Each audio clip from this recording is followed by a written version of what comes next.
સ્પિનેચ લઈશું, cheese, better લઈશું, ઘઉં અને મેંદો બંનેનું લોટ સાથે લઈશું, મીઠું. કિડ્સ માટે જયારે બનાવતા હોય ત્યારે બહુ કોમ્પ્લિકેટેડ વાનગીઓ વિચારમાં પણ નથી આવતી. પેશન્સ જ ના હોય ને, કિડ્સ ને સ્કૂલ થી આવે એટલે પછી મમ્મી સાથે નો પેશન્સ, ટીચે બધે હોય પણ તરત જ જોઈએ. મને યાદ છે મારો સન સ્કૂલ થી આવે ને પછી 2 મિનિટ વાર લાગે ને આમાં આરોટે એકદમ જલ્દી, મને બહુ ભૂખ લાગે. 1 ચમચી બટર લઈશું, એમાં ઓનિયન છે 2-3 ટેબલ સ્પૂન લઈશું,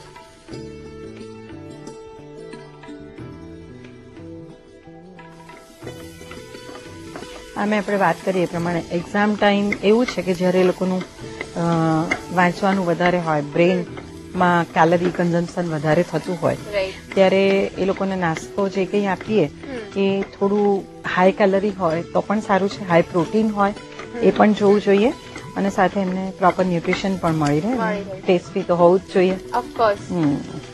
2 બોલ જેટલી સ્પિનેચ પાલક ઝીણી કાપેલી લઈએ છીએ. ખાસી એવી ક્વોન્ટિટી લઈએ છીએ.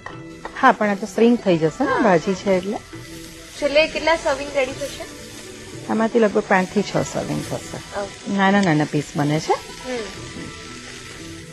આ જ વસ્તુને આની અંદર આપણે થોડાક સ્વીટ કોર્ન ઉમેરી અને ગ્રીલ સેન્ડવિચ બનાવવી હોય ટોસ્ટરમાં તો પણ બની શકે, એ પણ ફટાફટ થઈ જાય છે.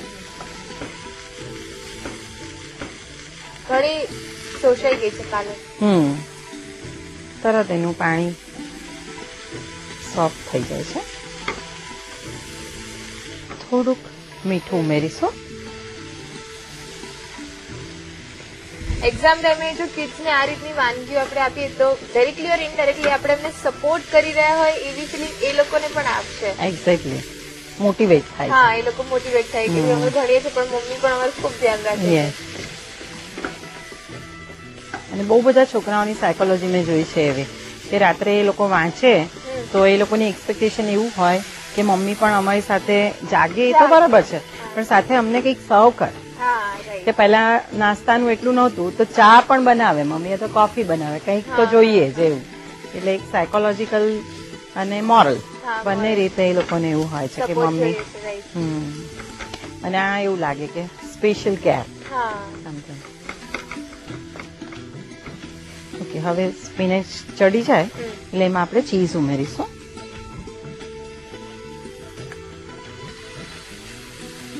અડધો કપ જેટલું ચીઝ લઈએ છીએ.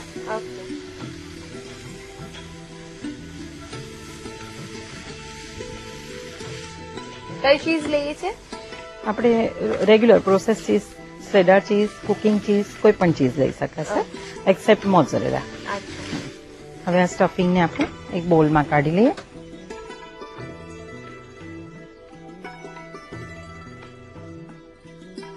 ચીઝને જો અંદર ના નાખવું હોય તો તમે આપણે જ્યારે એને એસેમ્બલ કરીએ, પેનકેકની અંદર સ્ટફિંગ કરીએ સ્પિનેચનું, એ વખતે ડાયરેક્ટલી ગ્રેટ કરી અને સીધું પણ નાખી શકાય. અને એને જો કુક થઈ જવા દેવું હોય તો આ રીતે આપણે મિક્સ કરી દઈએ છીએ. મેંદો અને ઘઉંનો લોટ 2 અડધું લીધું છે. કે પેનકેક યુઝ્યુઅલી મેંદો હોય તો વધારે સારા થાય છે, પણ થોડુંક આપણે એને છોકરાઓને ધ્યાનમાં રાખીને થોડો ઘઉંનો લોટ પણ એમાં એડ કરીએ છીએ. એક સહેજ ચપટી મીઠું અને ચપટી બેકિંગ પાવડર નાખી અને એનું બેટર બનાવી દીધું છે. ઘઉં કેટલો અને મેંદો કેટલો લીધો? હાફ. એટલે હાફ કપ લીધો છે અત્યારે. 1/4 કપ મેંદો અને 1/4 કપ ઘઉંનો લોટ, એમાંથી લગભગ 1 બોલ જેટલું આટલું બેટર થશે. પાતળું જ કરવાનું છે એટલા માટે.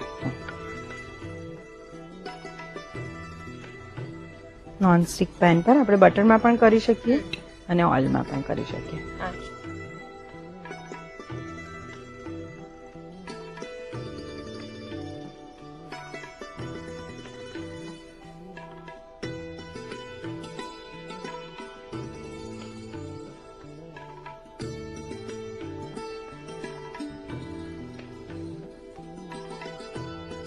મીડિયમ સાઈઝના પેનકેક ઉતારી લઈએ છીએ. હા, એક પોર્શન સર્વ કરવાનો છે એ પ્રમાણેની સાઈઝ રાખવાની.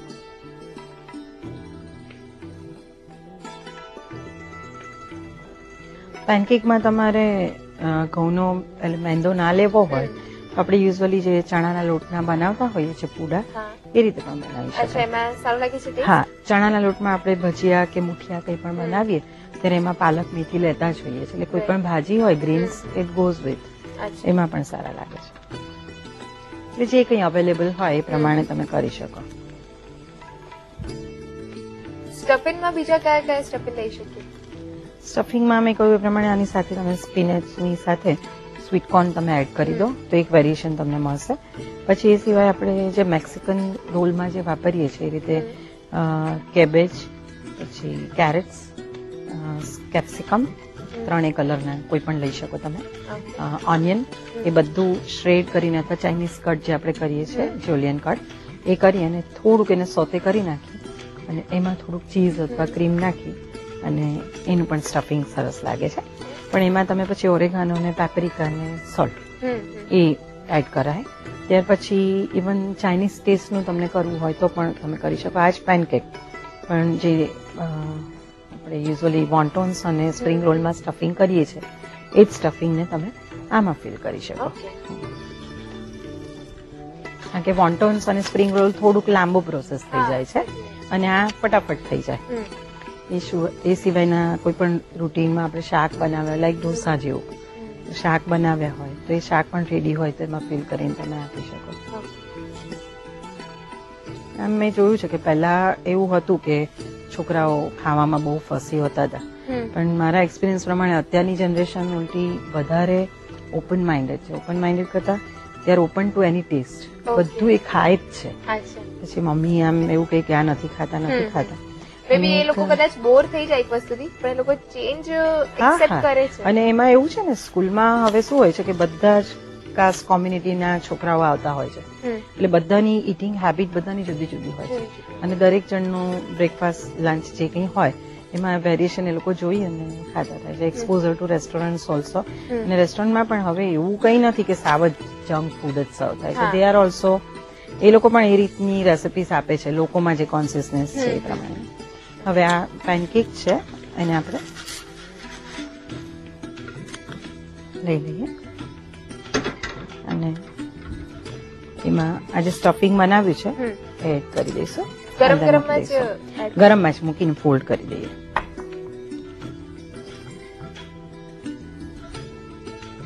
હમણાં બહુ ફેમસ છે કુકિંગ એક્સપર્ટ કરતા ઘણું ઉપર જે કહેવાય એનું સ્ટેટસ એવા એક નાઇજેલા જે છે એમનું એક બુક વાંચી હતી એમાં એમણે એવું લખ્યું હતું કે I am not a chef but I am a good cook. એટલે કે એક હાઉસવાઇફ તરીકે હું બધા એક્સપેરિમેન્ટ જે કરું છું એનાથી હું એક સારી કુક થઈ છું. શેફ શું કરે છે? શેફ એ સેલેબલ વસ્તુઓ બધી બનાવે છે અને હાઉસવાઇફ અથવા મધર જે હોય એ હેલ્ધી અને ન્યુટ્રિશિયસ રેસીપી હોય એ જોવાનું ધ્યાનમાં રાખે છે. એટલે કે આમ ગુડ કુક. અને એમાં એને કહ્યું હતું કે બાળકો માટેની સારી હેબિટ તમને હેલ્ધી પાડવી હોય તો whenever you go for the shop, તમે મોલમાં કે ક્યાંય પણ શોપિંગ ગ્રોસરી લેવા જાઓ તે વખતે બાળકોને સાથે રાખો અને તમે જે કંઈ બાય કરો છો એ લોકો પાસે બાય કરાવો કે આપણે આ વેજીટેબલ લઈશું, આ સેલેડ લઈશું કે લો કેલ વસ્તુ અથવા જે કંઈ તમારી તમે જે મોલ્ડમાં એ લોકોને કરવા માંગતા હોય તો એ લોકોને શોપિંગથી શરૂ કરી કટિંગ કરો ત્યારે ઇન્વોલ્વ કરો, રેસીપી બનાવો ત્યારે ઇન્વોલ્વ કરો તો એ લોકોનું એટેચમેન્ટ એ રેસીપી માટેનું વધી જશે. નહીં તો એ લોકોને ખબર નથી કે આ રેસીપીનું સ્પેશિયાલિટી શું છે અને વોટ ઇટ ગીવ્સ એને સ્પેશિયલી શું મળે છે. કેમ કે શોપિંગથી શરૂ કરી અને પ્રેપરેશનમાં અને બધામાં એ લોકોને ઇન્વોલ્વ કરો સાથે સાથે.